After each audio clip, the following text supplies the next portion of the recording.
My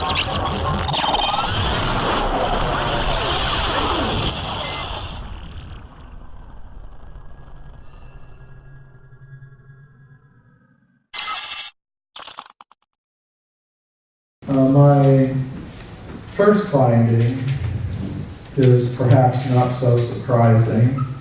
There are no reports of evidence for extreme human antiquity in the current secondary literature.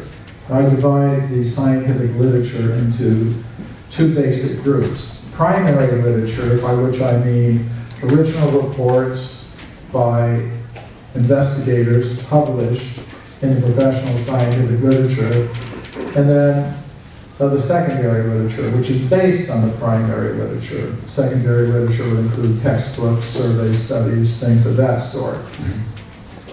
So that was my first finding. No reports of archaeological evidence for extreme human antiquity in the current secondary literature, textbooks, for example.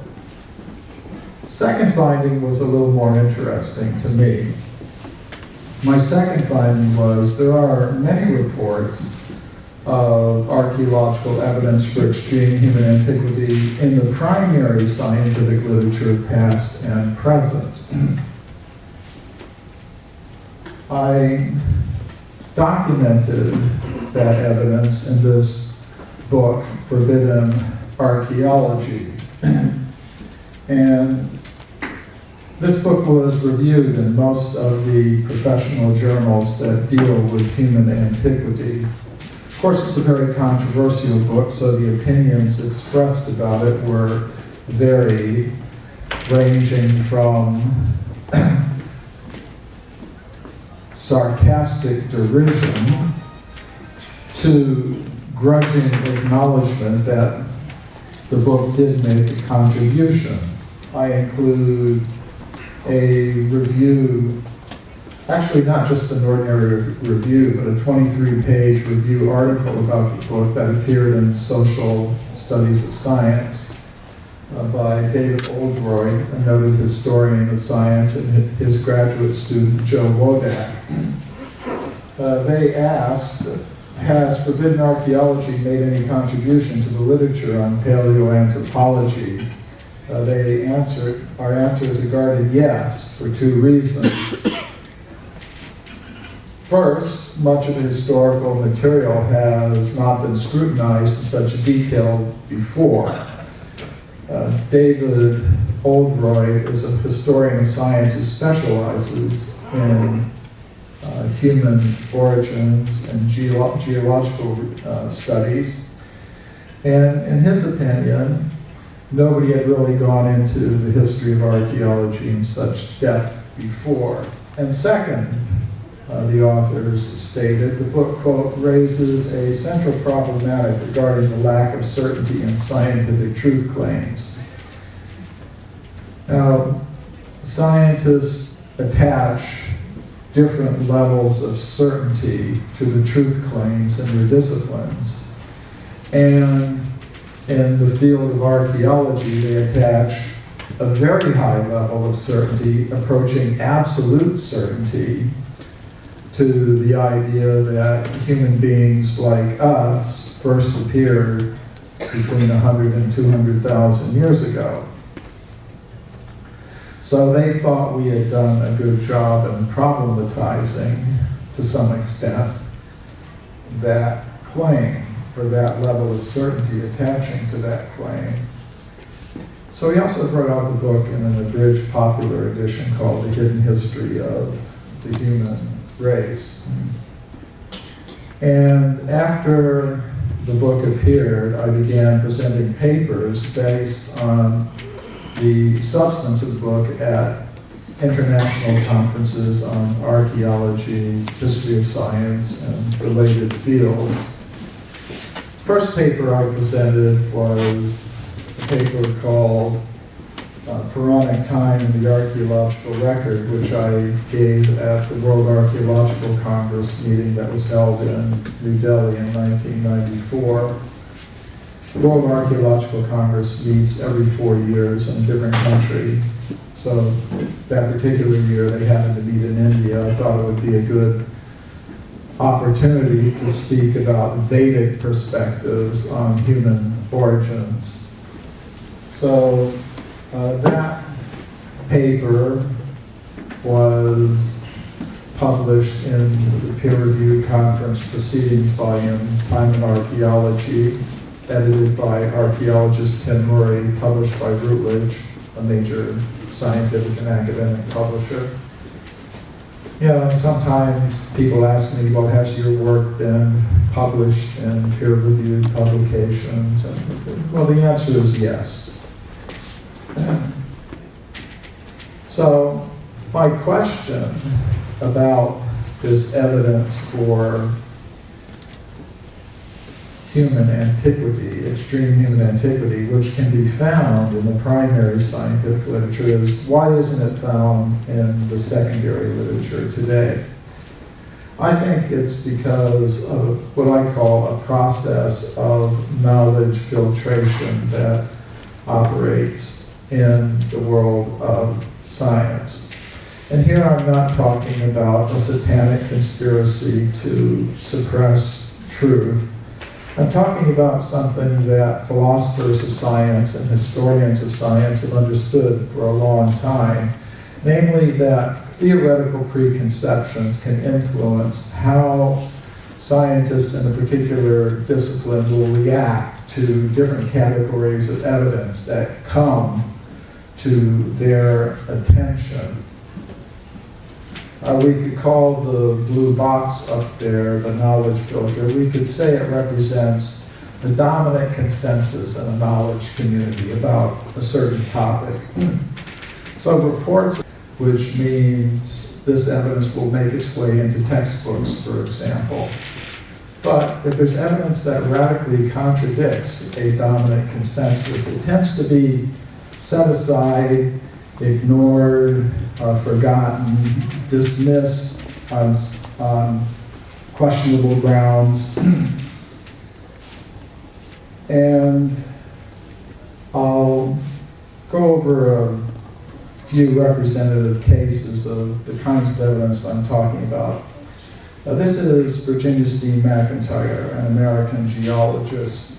You know, she was involved in dating an archaeological site in Mexico called Huayatlaco. It's in central Mexico near the town of Puebla. There, a team of American archaeologists uncovered artifacts at this place. This is the excavation at Huayatlaco. It's a very professional excavation. The artifacts were photographed in the layers of rock in which they were found. And of course, the archaeologists wanted to know how old these things were, so they called a team of geologists to the site. Virginia Steen McIntyre and her colleagues used 4 methods for dating the site. I'll mention a couple of them here. They used the uranium series method to date animal bones with butchering marks, which were found in the same layers as the stone tools. They got ages up to 245,000 years using these methods. Above the layer of the stone tools and the butchered animal bones was a layer of volcanic ash. The geologists used the zircon fission track method to date that layer of ash and got an age of 270,000 years. Using all 4 methods that they employed, the geologists concluded the site must be at least 250,000 years old. The archaeologists said that is impossible. According to their understanding, human beings capable of making the artifacts didn't exist anywhere in the world 250,000 years ago, what to speak of North America. You know, the current dominant consensus is there are no human beings in North America until 20,000 years ago at the earliest. So the archaeologists refused to publish the age for the site given by their own hand-picked team of geologists. This was quite surprising to Virginia Steen McIntyre and her colleagues. Therefore, they independently published the age for the site in a professional journal. When they did that, they experienced an extreme negative backlash from their colleagues because they had dared to publish something that contradicted the dominant consensus on human antiquity. And Virginia Steen McIntyre wrote to one of the editors of the journal, not being an anthropologist, I didn't realize how deeply woven into our thought the current theory of human evolution has become. Our work at Huayalaco has been rejected by most archaeologists because it contradicts that theory, period. So some of the cases I'm going to mention are from the more recent history of archaeology and some from the more older history of archaeology. This is a case from the earlier history of archaeology. This is Jacques Boucher de Pere, who was one of the founders of modern archaeology. He made an interesting discovery at a place called Moulin-Quignon, near Abbeville in northeastern France. He found in an excavation an anatomically modern human jaw. He found it in this layer of his excavation, along with many stone tools and weapons. According to modern geologists, that layer at Moulin-Quignon is about 430,000 years old. At the time in the 19th century when the discovery was made, it was quite controversial. Many scientists did not believe that the human jaw was as old as the layer in which it was found. They thought it was simply impossible, so some of them proposed an explanation. They proposed, well, perhaps someone went to a nearby Roman cemetery, took a jaw from the Roman cemetery a couple thousand years old, and buried it in the excavation for Boucher de Pere to find. And actually that's the explanation that we see in the textbooks today. What we don't read in the textbooks today is that Boucher de Pere made, after these accusations were made, Boucher de Pere made additional excavations in the same site under conditions that completely ruled out the hoax hypothesis. And in these additional excavations, he recovered from the same formation over 100 additional anatomically modern human bones and teeth.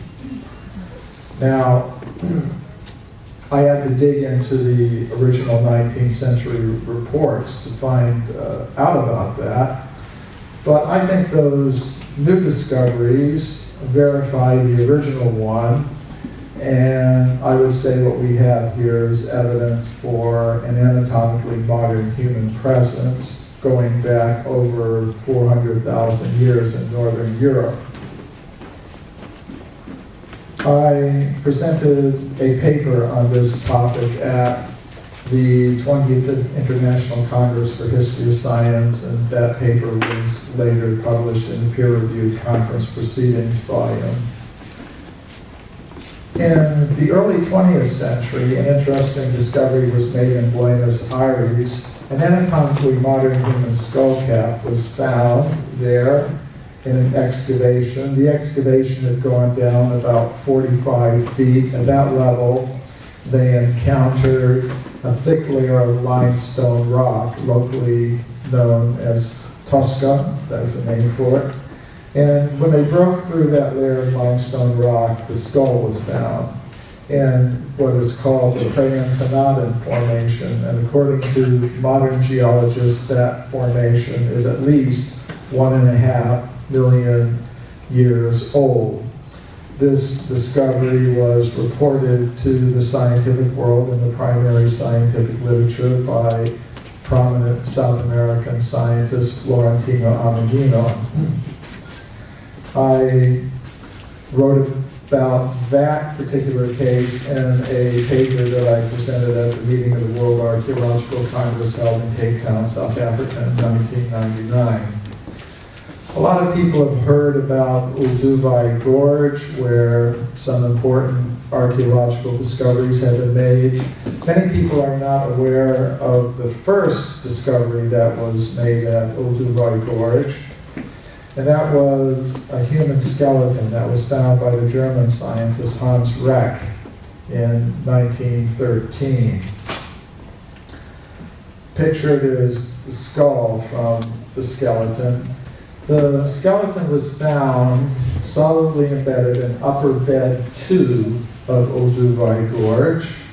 Rex said he had to use a hammer and chisel to get it out of those layers of rock. It was, the skeleton was laid out parallel to the bedding planes of the rock, indicating it had been placed there originally. It wasn't a later burial. It was a very controversial discovery. Upper bed 2 is over 1.15 million years old, according to modern geologists. There were decades of debate about this discovery. Many scientists thought the debate was finally settled in the 1970s when a German researcher, Rainer Proch, did a radiocarbon dating of a fragment of bone he said was from the original skeleton and got an age of less than 10,000 years for it. So many people thought that settled the whole issue. However, I have a couple of problems with that. First of all, Rex skeleton was lost during World War II. It was being kept in a German museum that was firebombed during World War II. What Rex did is he said he found in another museum somewhere a box that contained some slivers of bone that he said were from the original skeleton. Whether they were or not, I don't think we can say. Another problem is that Rainer Proch was forced to resign his position at Frankfurt University after an academic court there found him guilty of falsifying dozens of radiocarbon dates during his long career. So I don't know that a radiocarbon date on a fragment of bone that may not have really belonged to the original skeleton carried out by Rainer Proch really did resolve the issue. I think the best evidence for the age of Rex skeleton remains the report of the original investigator. In 1867, the Anthropological Review published a report by Dr. Robert H. Collier about an anatomically human jaw that was found 16 feet deep in the Red Crag Formation at a place called Foxhall in England. Foxhall is located in eastern England near the town of Ipswich. According to modern geologists, the Red Crag Formation is late Pliocene, between 2 and 3 million years old. Coming to the more recent history of archaeology, in 1979, Mary Leakey announced the discovery of footprints at a place called Lake Holi in the country of Tanzania in East Africa. The footprints were found in layers of solidified volcanic ash, 3,700,000 years old. The ash was dated using the potassium-argon method. In her original report, Mary Leakey said the footprints are indistinguishable from modern human footprints. Other scientists also agreed. Paleontologist Tim White wrote, make no mistake about it, they are like modern human footprints. Now, neither Mary Leakey nor Tim White believed human beings like us made those footprints. So how did they explain them? Well, they proposed there must have been some kind of hominid, some type of ape man who had feet exactly like modern human feet, and that's how the footprints were made. It's an interesting proposal. There isn't any physical evidence to really support that. And we have skeletons of the ape men that existed during that time period. They're of the genus Australopithecus. In a place called Sterkfontein in South Africa, a foot skeleton of Australopithecus was discovered. And that foot skeleton is not exactly like that of a modern human being. It's more like that of a bonobo, which is a type of chimpanzee, with long toes and a first toe that can move out to the side like a human thumb. Actually, the only creature known to science today that has a foot exactly like that of a modern human being is a human being like ourselves. So, what did Mary Leakey actually find? I think we have to remain open to the possibility that she found evidence that humans like us were present between 3 and 4 million years ago in Africa. Or some people might say, I'll just mention I discussed this case in this paper presented at a meeting of the European Association of Archaeologists held in 1999 in the United Kingdom. And the reason I'm mentioning these papers is because sometimes some will say, well, this kind of stuff just isn't part of the current discourse in these disciplines. Well, it is part of the current discourse. Of course, it's a minority voice, an extreme minority voice. It's certainly not the majority voice, but it is part of the discourse. So, some might say, okay, footprints are a little bit ambiguous. It would be better if you had human skeletal remains that are 3 or 4 million years old. And such things do occur in the primary scientific literature. For example, in the 19th century, the Italian geologist Giuseppe Ragazzoni found human skeletons at a place called Castanedolo in northern Italy. He found them in middle Pliocene formations between 3 and 4 million years old, according to modern geologists. I went to Castanedolo, and I met this gentleman there, and he gave me a copy of a very rare 19th century geological report that deals with this discovery. From the information in the report, we were able to determine the exact location where the discovery was originally made, and it should be possible to do more research there. Now, when some scientists hear that a human skeleton, an anatomically modern human skeleton, has been found in layers of rock 4 million years old, they assume something has got to be wrong here. It's actually, they would say it's very easy to explain. Maybe 4,000 years ago, someone died on the surface there. His friends dug a grave and put the body into the ancient layer of rock, and that's why you think you have a report of a human skeleton 4 million years old. Now, such things can happen. They do happen. Technically called, this is intrusive burial. But Ragazzoni, being a professional geologist, was very much aware of this problem, and he addresses this problem in his report. He pointed out that if it had been a burial, then the overlying layers of rock would have been disturbed, as we see here. But he said he conducted his excavation very carefully. He could see that all the overlying layers of rock were intact and undisturbed. Actually, he said each layer of rock had its own microstratification, that was undisturbed, showing there had been no earth movements or fissures, which would have taken some relatively recent bones down into those ancient layers. This is Carlos Ribeiro, who was the chief government geologist of Portugal in the late 19th century. He found hundreds of human artifacts in his country of Portugal.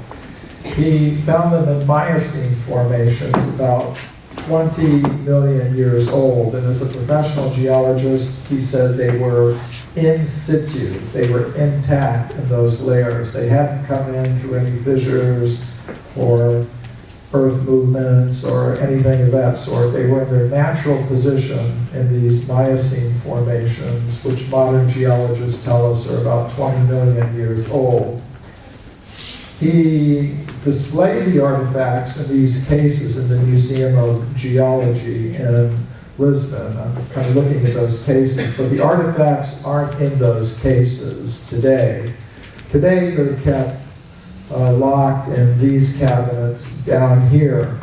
But I got permission from the director of the museum to open up those cabinets, and I was able to study and photograph some of these very old human artifacts from Portugal. Here are some of them. I also studied Ribeiro's original field notes and maps.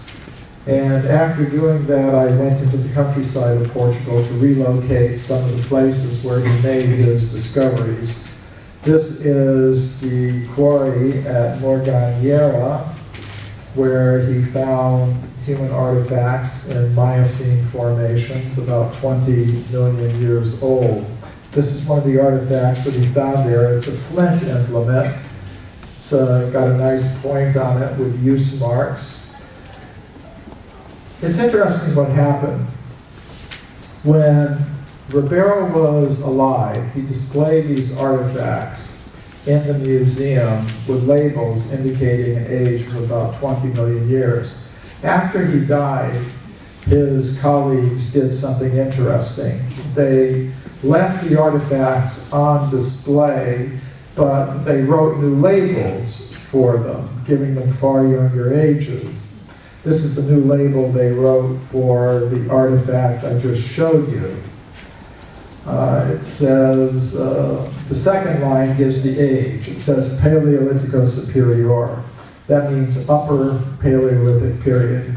And according to archaeologists, that period in Europe goes back about 20,000 years or so. So they thought 20 million years, that's clearly impossible. 20,000 years sounds better, about right for artifacts like these. So they wrote new labels for all of the artifacts.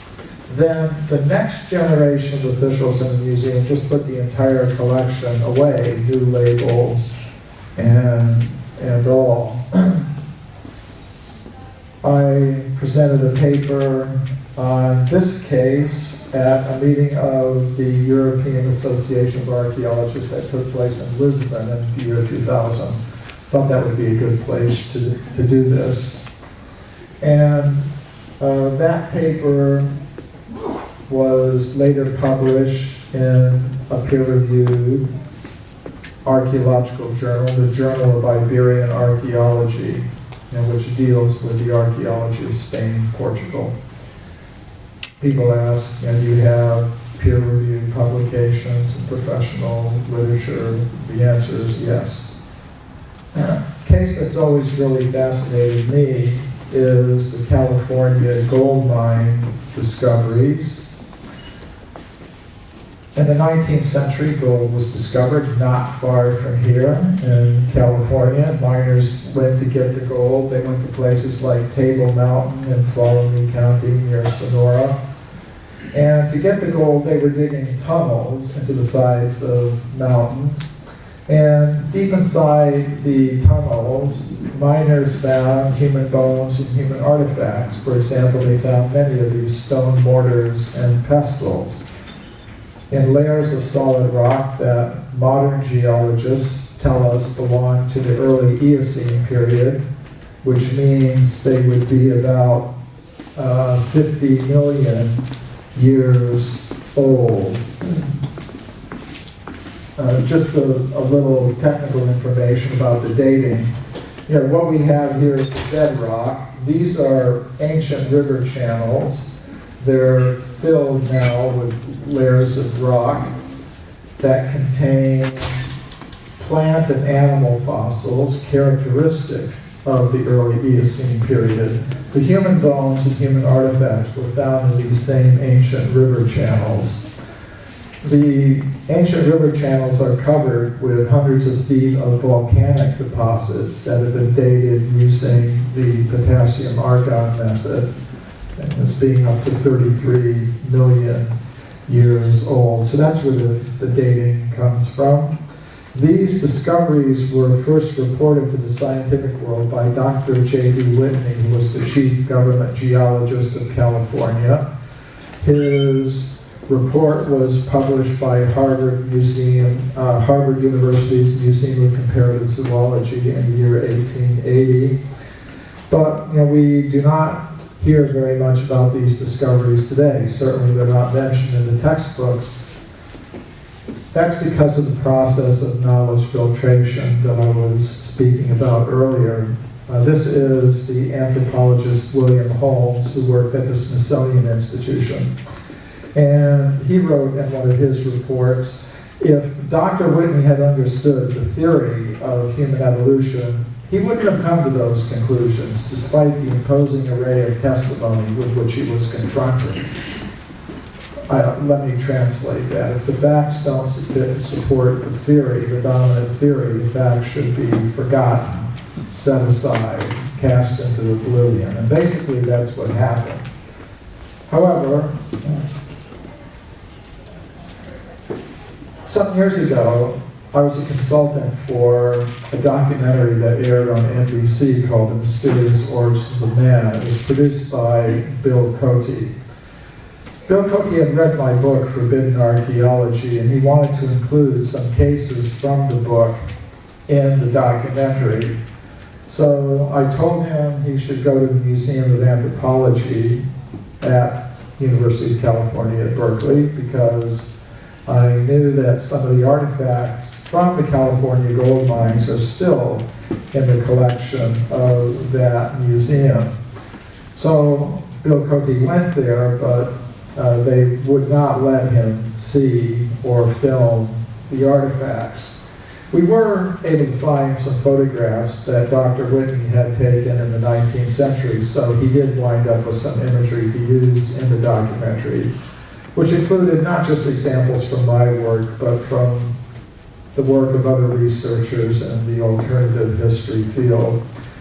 It was interesting what happened when some of the more conservative members of the scientific community learned that NBC was going to broadcast this show. They actually tried to stop NBC from showing it. That wasn't successful, so then they went to the FCC, the Federal Communications Commission, and tried to get the FCC to censure NBC, investigate NBC.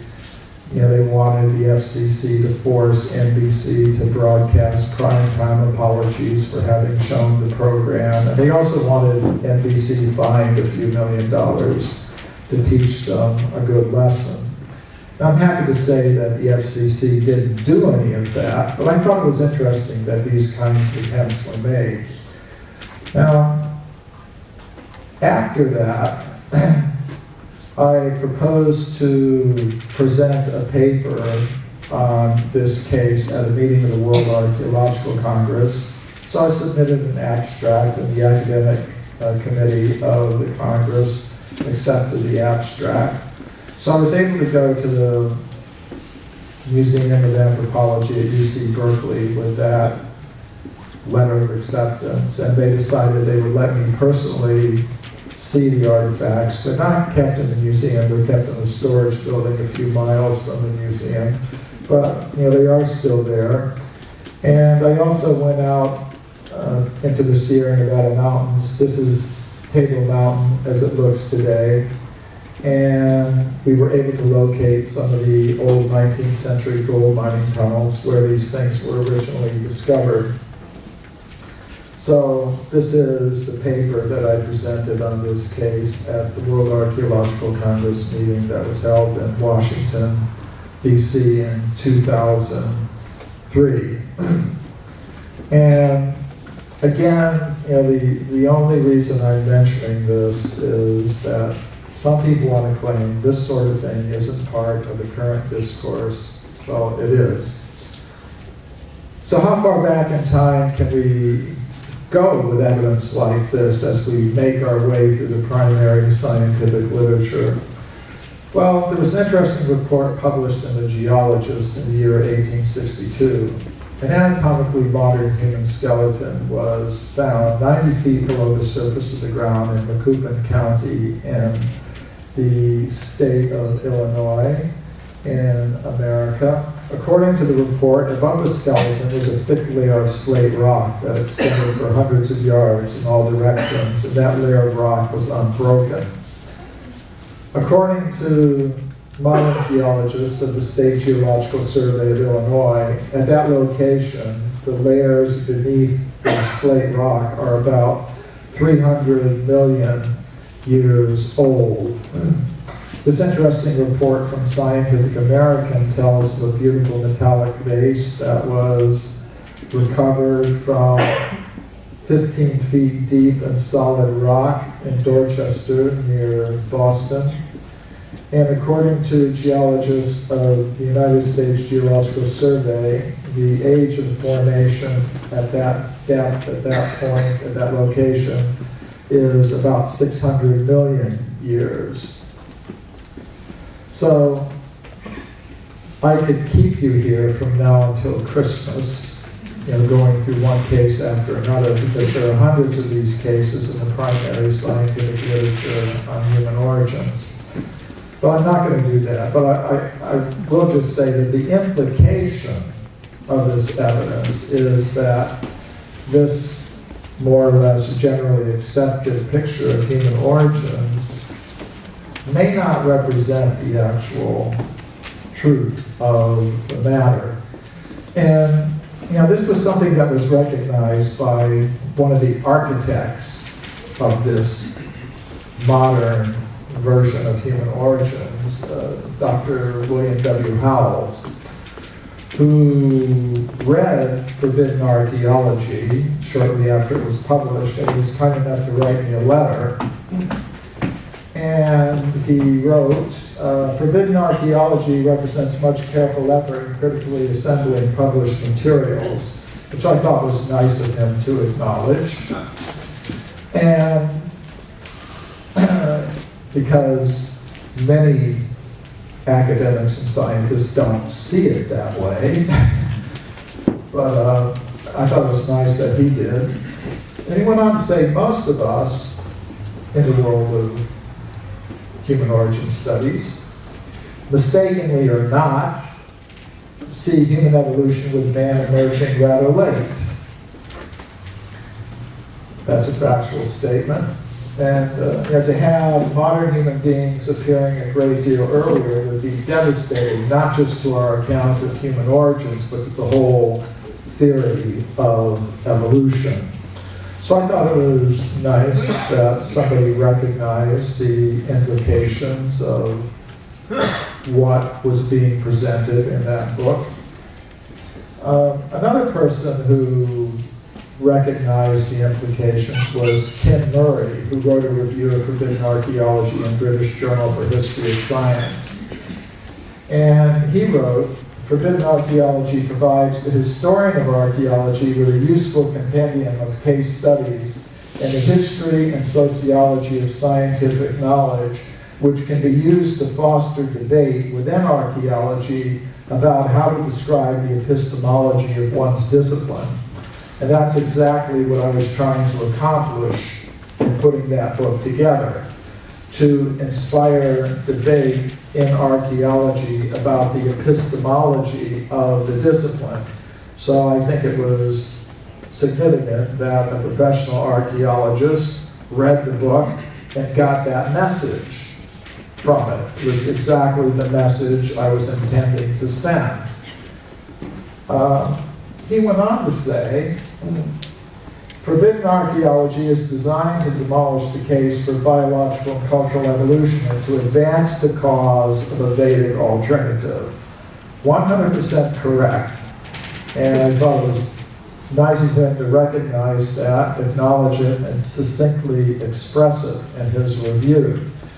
Now, it's when we get to the phrase Vedic alternative that alarm bells start going off in the minds of many.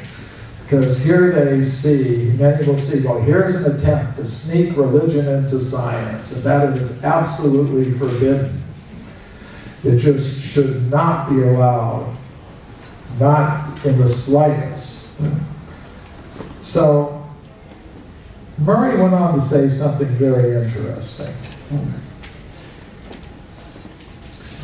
He wrote, the quote, dominant paradigm in archaeology has changed and is changing, and practitioners openly debate issues which go right to the conceptual core of the discipline. Whether the Vedas have a role to play in this is up to the individual scientist concerned. Now that is a statement that I 100% absolutely agree with.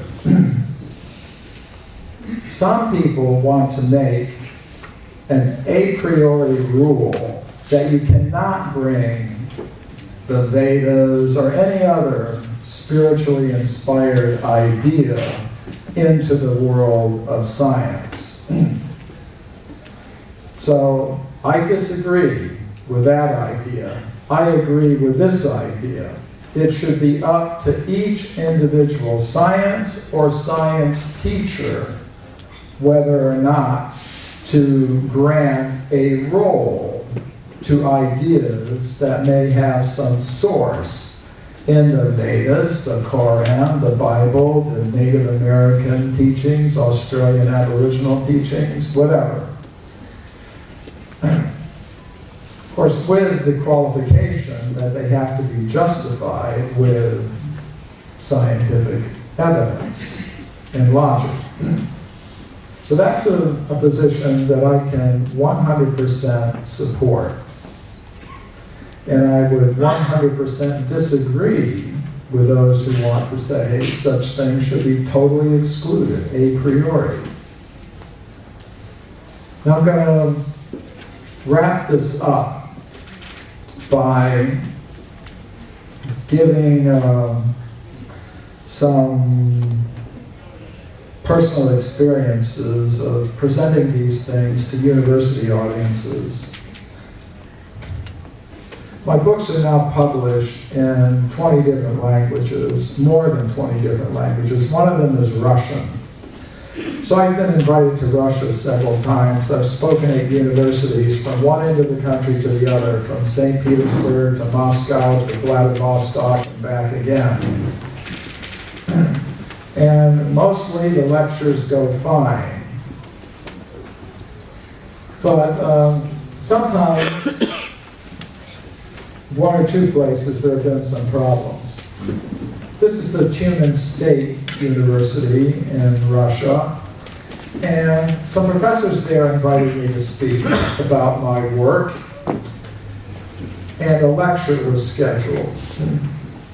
But the day before the lecture, the president of the university canceled the lecture because of pressure from faculty members, other faculty members, who did not want me to speak there. They objected to me speaking for two reasons. First of all, I was questioning the dominant theory of human origins, the Darwinian evolutionary theory. And second, and perhaps even more unforgivingly, I was doing it from a Vedic perspective. So either one of them probably would have been enough to inspire these professors to approach the administration and get them to cancel the lecture. So the professors who invited me went to the president of the university and tried to get him to change his mind, but he wouldn't. So then the professors who invited me went to the local branch of the Russian Academy of Science, and they spoke to the director there. And he said, okay, if they won't let him speak at the university, he can speak here. And nobody will put any pressure on me to cancel his lecture. So they had buses bring students and professors from the university to the Russian Academy of Science building, and the lecture was held there. And the professors who invited me said, more people came than would have come if the lecture had been held at the university. Because everybody was wondering, what's this guy going to say that's so dangerous?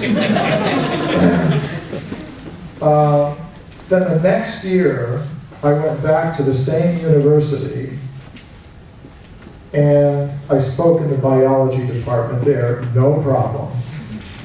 I guess they decided, better just let me talk.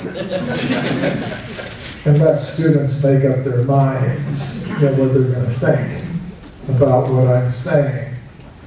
And you know, this doesn't just happen in Russia.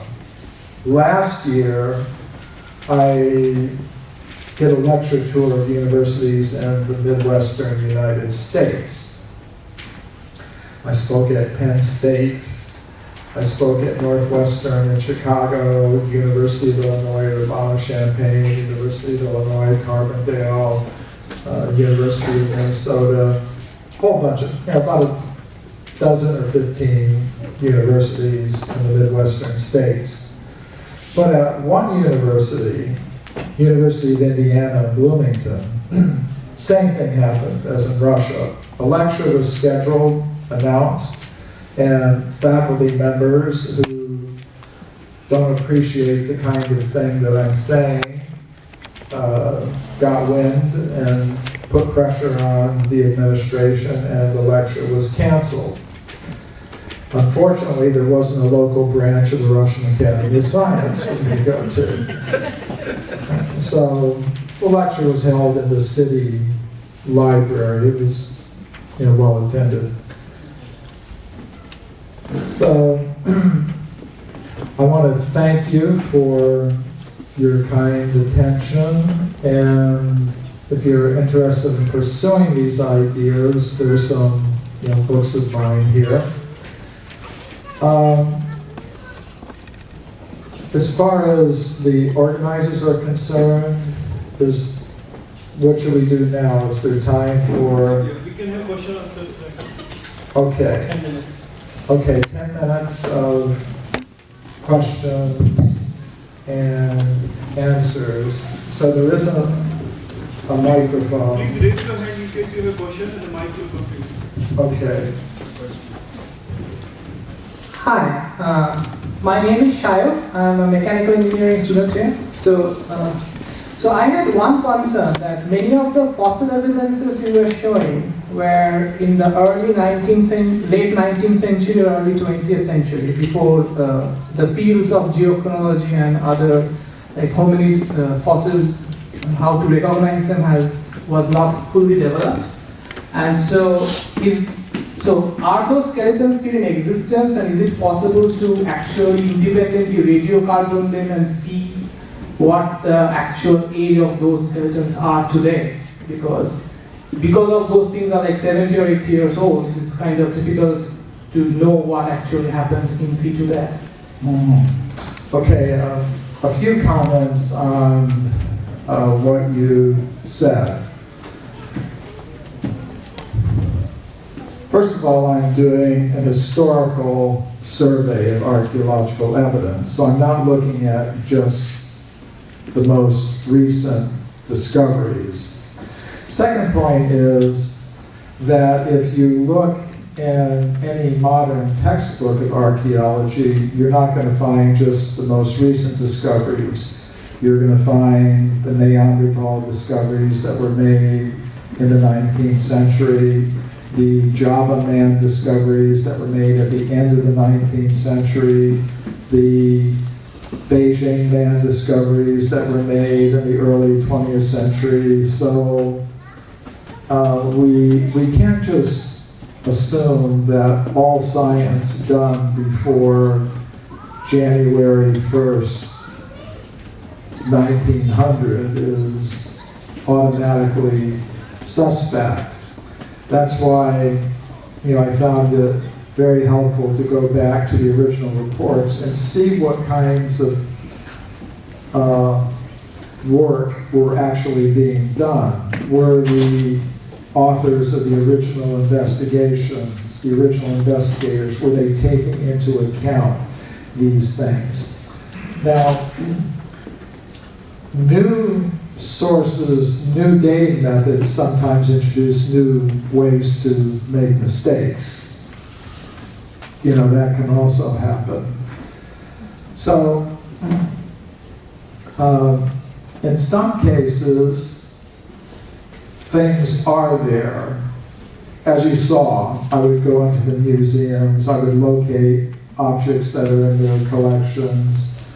So, in these cases, it would be possible to go back and do new dating studies, apply new dating methods, and I can apply, the latest methods to reinvestigate cases with the idea of discrediting what I say. I would welcome that.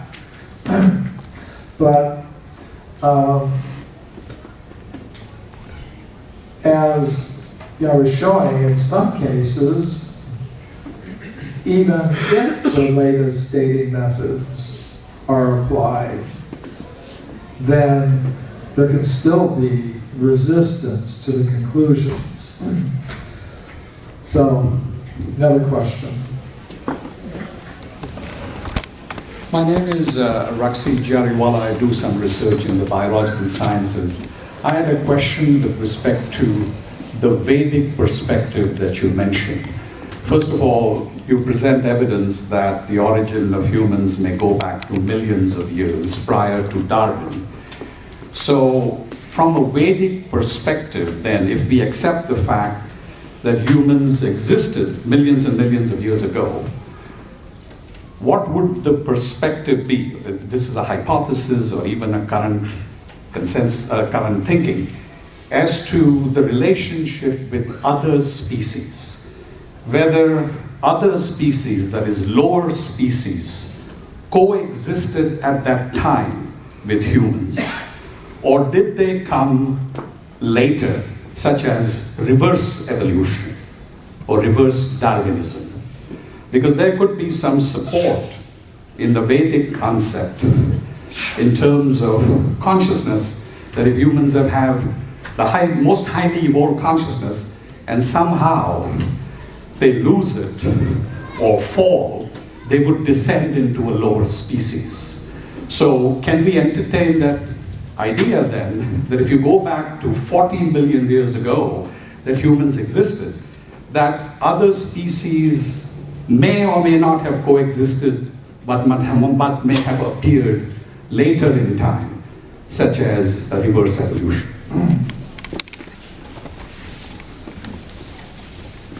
Yes. Short answer to a nice question. It sort of leads into another whole talk, which I don't know if I have time to give here. I've been speaking with some of the organizers, that perhaps I'll be invited another time in which I can talk more directly about your question, because I have written a whole book about it, Human Devolution, a Vedic alternative to Darwin's theory, which gets into those questions. But just briefly, I would say the picture is more one of coexistence than anything else. The Vedic historical writings, the Puranas, Mahabharata, Ramayana, they speak about 8 men, for example. It's not an idea that was first thought of by European scientists in the 18th and 19th centuries. There's a category of being called the Vanas, which had ape-like bodies, human-like intelligence, a simple level of material culture. And humans like us existed alongside them. So I would say the basic picture is one of coexistence of various life forms. And you mentioned according to level of consciousness. See, this is a fundamental difference between a Vedic perspective and, say, a modern scientific perspective. A modern scientific perspective generally involves seeing a human being or any other living thing as just a complex machine made of molecules. Or they may put it in a different sense. Maybe a machine isn't always the best metaphor, but they would say, a complex organization of molecules, no more than that. And as far as consciousness is concerned, they would say, okay, if you organize the molecules in the brain in a sufficiently complex way, they generate, as a byproduct, what we call consciousness.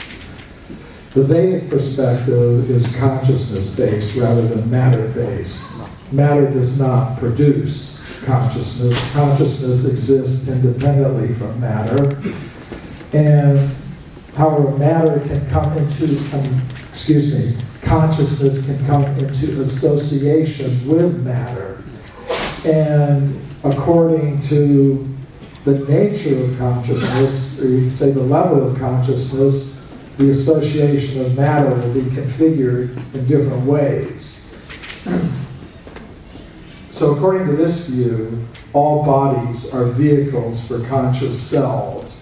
Human bodies, plant bodies, animal bodies, they're all vehicles for conscious selves. And according to the level of consciousness, consciousness is associated with a certain type of material covering.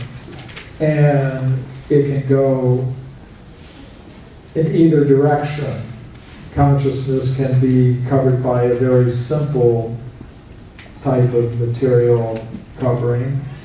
And if consciousness evolves, then it will, in the course of reincarnation, successive material embodiments achieve more and more complex forms.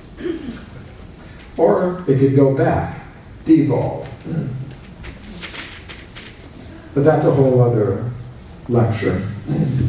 But I did want to give you some answer. Yes? My question is maybe a little bit more basic. I'm not especially familiar with the Vedic literature, but what can you explain the connection between the Vedic literature and what sent you off into looking at the European literature in so many different countries? Yes. I was born in the United States. My father was a military officer, so I grew up in a lot of different places. And that opened me to the idea that there's more than one way to look at things. Say the Western American way is one way of looking, but there are other people in the world who have different ways of looking at things. That was part of the way that I was raised.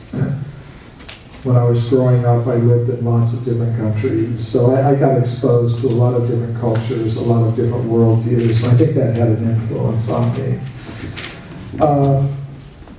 Among the different worldviews that I encountered as I was growing up, the worldview of ancient India was very attractive to me for some reason, and I pursued it on a lot of different levels. But one of the levels that I pursued it was to investigate the literature. So a lot of the literature has to do with meditation and yoga and different topics like that, but there's also an historical literature. And it was in that historical literature, the Puranas, that I encountered these descriptions of human populations existing on Earth millions of years ago in the course of a cyclical concept of time. So it was an idea that was completely different from anything I'd ever learned from my teachers in high school or university. So with Richard Thompson, who is a co-religionist of mine, we decided, well, are these accounts to be taken as mythological, or is there perhaps some factual, evidential basis for what's being presented? So that's what inspired me to look into the history of archaeology. And I tried to do a very thorough job. So, yeah, in university I studied Russian. I lived in Germany, I knew German. I lived for some time in Texas, so I knew Spanish. I had a reading knowledge of a lot of different languages, so I just pursued the task of looking at the whole record. Yeah, well, somebody has to manage this. We'll probably take from this side now. Yeah, go front to back, give everybody a chance. My question is slightly associated with the one you just answered, but I asked you from a different angle, and then I'll try to with another one. What do you think? What's your hypothesis of why there isn't other people who did a similar job and you did? I know you say because of your background being international, but I would say there will be also others. So what could be possible other reason? Because I did notice that in other fields, such as neuroscience, around the time you are doing the research, starting from the 1990s up to this century, quite a few people start doing like a meta-analysis, meaning combine a lot of things, the research to see what's in there, to gain perspective, and then they did get a perspective like what you have in your field. So I'm just wondering, is the timing mean anything? Like, is there any technology support behind this or not? This is the first question. Then the second question is, what's your goal, or how do you think you can achieve the objective of spreading, like enlightening people the way you, with the knowledge you have? Because I think this is very important type of knowledge to spread as much as possible. Okay, the first part of the question has to do, is there perhaps any technological reason for the ability to do this kind of meta research, looking over vast amounts of material. And I started this research in 1984, which means a lot of the resources that are available today were not available to me when I started this research, and practically throughout the entire period that I was doing the fundamental research for this book. In other words, there wasn't a World Wide Web, at least not one that was generally available.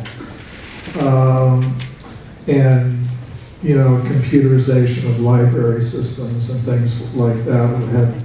So I was fortunate to have a research assistant who was a professional librarian who had run a science research library for an agency of the government,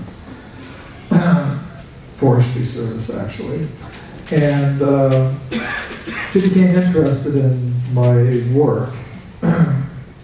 So she knew how to get things from all over the world through the interlibrary loan system and things like that. So the research that I did between, say, 1984 and 1992 for the book Forbidden Archaeology was done in a kind of like a pre-web era, and it was done, you could say, that way. So I would say it wasn't any technological sort of advancement that inspired me or enabled me to do that. Now, of course, today, the advances in digitizing a lot of these publications, even these archival publications, is a big help. And it does facilitate this kind of thing, but the work that I did for the research that I described today wasn't done in that way.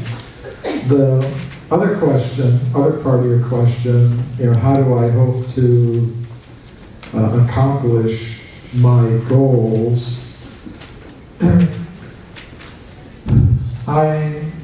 My goals I try to accomplish by staying in touch with a lot of different parties.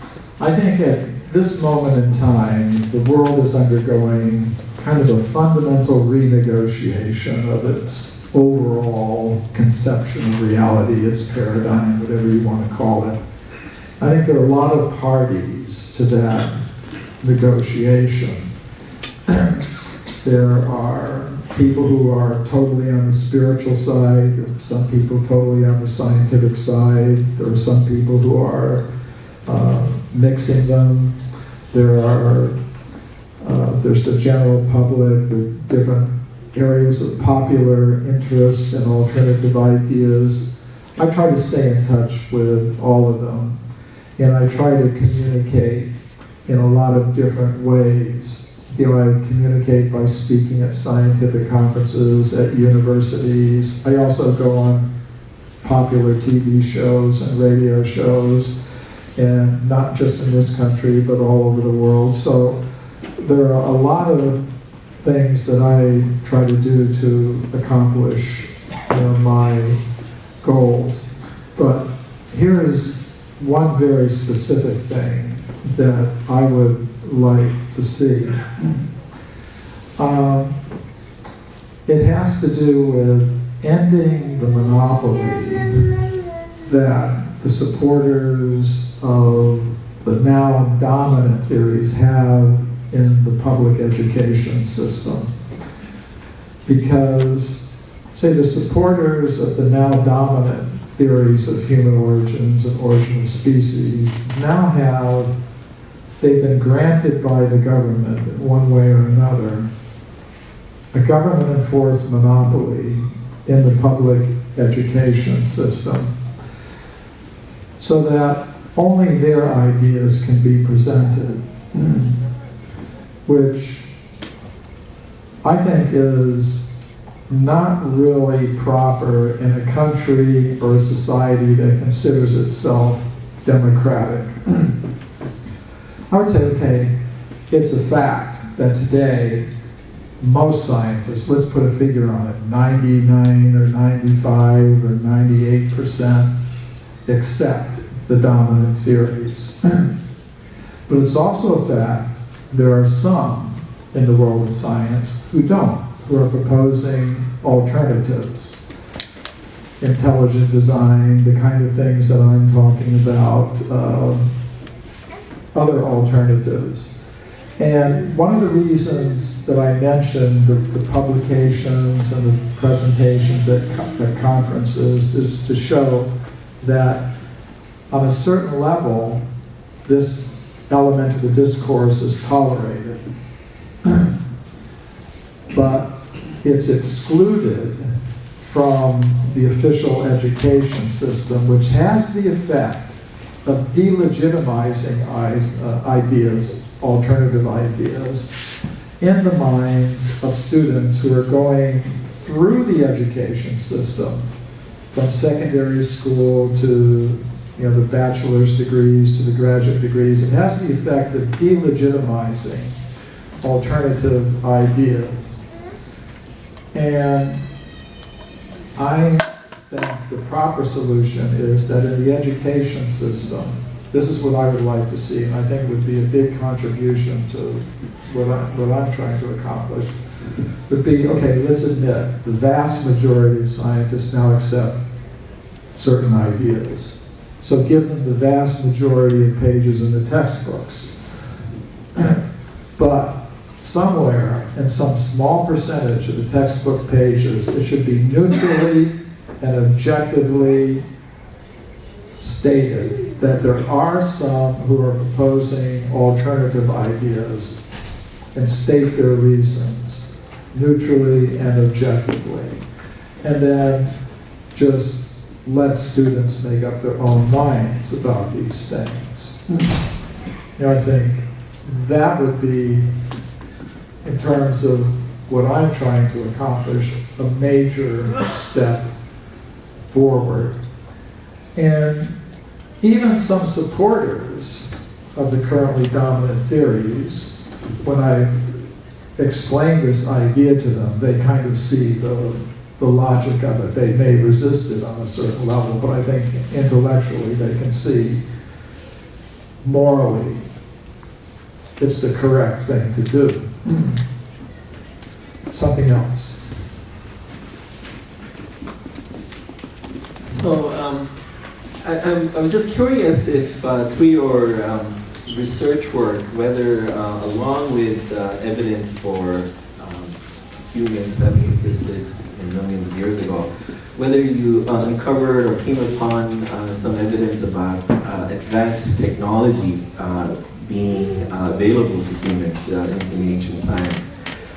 You read in the Puranas about things like vimanas or even weapons of mass destruction. There's even a theory that the Mahabharata war may have been the first nuclear war, and the Vedas talk about construction of vimanas and such like. And I've even, I think, heard, maybe this was with the History Channel, that the Mohenjo-daro site had evidence for fused rock that might have been some evidence of atomic explosions and stuff. Have you encountered anything to either corroborate or otherwise this kind of conjecture? Short answer, no. But you've touched on an important point. There are a couple of different ways to learn about the past. One of them is by what we can find in the layers of the earth. One is what we can find in historical records. And I think both are valid. And sometimes what's found in historical records can be an inspiration to conduct research.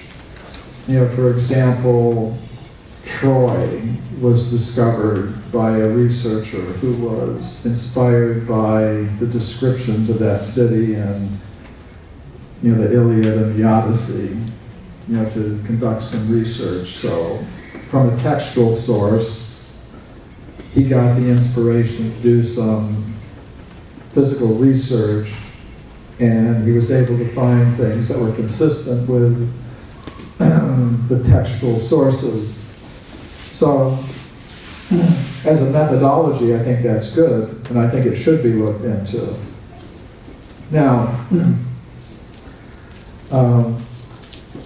whether we're talking about high levels of human culture or lower, more simpler levels, the very first thing, there has to be a human population there.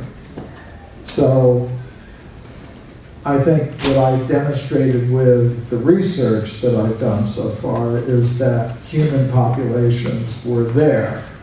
And for all details about their levels of culture and technology, I think that's a question for further research. And I don't think what I've done is answered every question. I think what I'm trying to do is create a framework, a research program, which would be a framework for asking questions, which can then be investigated. Like the question you just raised about evidence for possible high technological accomplishments of human populations that existed millions of years ago is not a question you could raise within the framework of the current research paradigm. It just doesn't make any sense. It's not a question you could ask. Within the framework that I'm proposing, your question makes sense.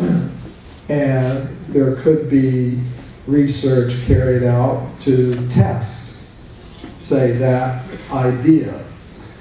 So, now, one problem is that a lot of the things that we consider signs of high technology don't preserve well in the layers of the earth over millions of years. And this is something that scientists have looked into recently in connection with environmental studies. You know, some scientists have been very concerned about the impact that our modern human civilization is having on the earth. So some of them are proposing, well, they're asking the question, what if human beings just vanished today from the earth? What would happen to the remains of our worldwide technological civilization, our huge cities, so on and so forth? How long would it last? There have been interdisciplinary studies that have investigated this question and resulted in publications like the book World Without Us, and some documentaries that have shown on Discovery and History Channel and things of that sort. And the conclusion that they've reached is it wouldn't last very long. Metals oxidize. If fires burned uncontrolled through our cities, it would destroy a lot. Earthquakes, if our water control systems, dams, floodgates, seawalls broke down, floods would wipe away a lot. So that after many millions of years, there'd hardly be anything at all left. Almost nothing.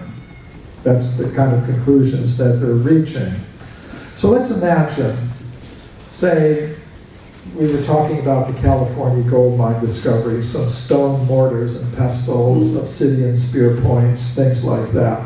What if at the same time, 50 million years ago, human beings were also using, iPads, computers, mobile phones, smartphones, things like that. Now the stone mortars and pestles, they're going to last for 50 million years. The iPad may not last for 50 million years because the plastics will degrade. There are science museums now that are trying to preserve the first plastics that were made in the 19th century. They're having a hard time with it because they're disintegrating. It's even some of the more recent plastics, they're disintegrating. So they have to, the curators of the science museums, technology museums, have to really struggle to keep these things in shape. Metals will oxidize, except gold and some other metals that don't oxidize. So even if there was a population that had these kinds of achievements, then the stone tools may last, but these other things won't. Unless maybe, you did some isotopic research. Maybe you saw, alongside the stone mortar and pestle, some smear of stuff. And maybe you did some isotopic analysis of it, you could find in it, some isotopes of metals that don't naturally occur, that have to be manufactured in a laboratory or something. Then you might get some. But who's doing that now? Because the question you raised can't be raised in the current environment. So what I'm hoping to do is create a framework in which such questions can be asked, and in which some new generation of researchers could actually do research to answer those kinds of questions.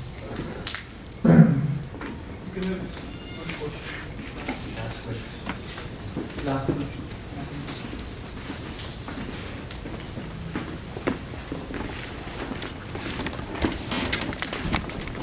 Thank you for your very nice presentation. One of the points I think that you've tried to make, perhaps the most important point, is the fact that the intellectual community, the majority of the scientific community is resistant towards new ideas or things that would change the dominant paradigm which is existing? Some parts, not all. Okay, yeah. So my question pertains to the part of archaeological evidence and the scientific thought process behind the portion of the evidence which does support Darwinian evolutionary theory, because it is for a person who is ignorant of or not very much knowledgeable about this field, it would be hard to believe that a big portion of the scientific community would only be prejudiced or just be resistant towards new ideas because that would oppose their existing thinking. So I'm interested to learn about what is that part of the scientific evidence which does support Darwinian evolution, and is there a reason why the majority of the scientists think that this is the right theory that explains human evolution? And the reason I ask this question is I've attended other presentations on such topics, and I also personally know certain individuals who I know are honest and objective and not prejudiced, but still they believe that Darwinian evolutionary theory is the right theory that explains the origin of humans. So I'm just curious to know what you would have to say about it.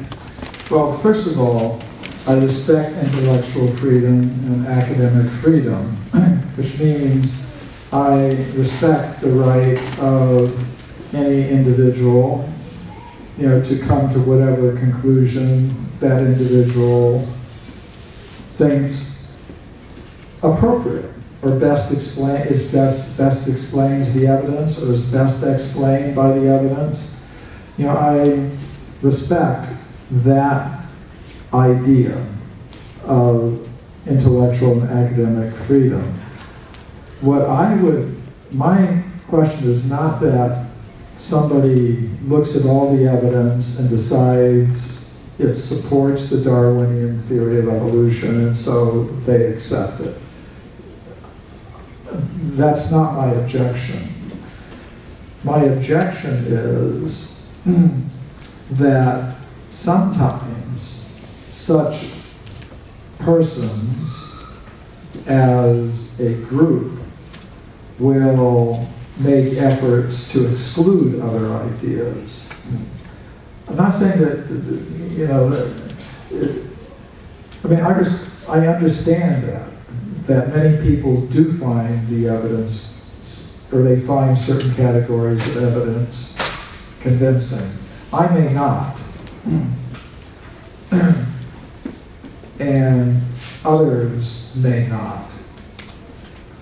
But that isn't where I see, the problem. I see the problem in trying to get a monopoly in the public education system. I would say, if people want to establish their own schools and teach only their idea to the exclusion of all other ideas, I think anyone has a right to do that. But if we're taking tax money from all of the people, and you're going to use it, taking tax money from all the people, including me, to impose your idea to the exclusion of every other idea, I think that's where the problem is. So I think the reason, there's another underlying issue here, and it has to do with the metaphysical framework that scientific research is conducted under. And this is like a deeper problem. Like, now, there are many who feel that science can be conducted only according to one set of metaphysical assumptions, which are quite materialistic in terms of what they assume metaphysically about the world we live in and how it can possibly be known. Now, it hasn't always been like that in the world of science. Say if we go back to Europe in the mid-19th century at the time of Darwin, science was being conducted under what I call metaphysical pluralism.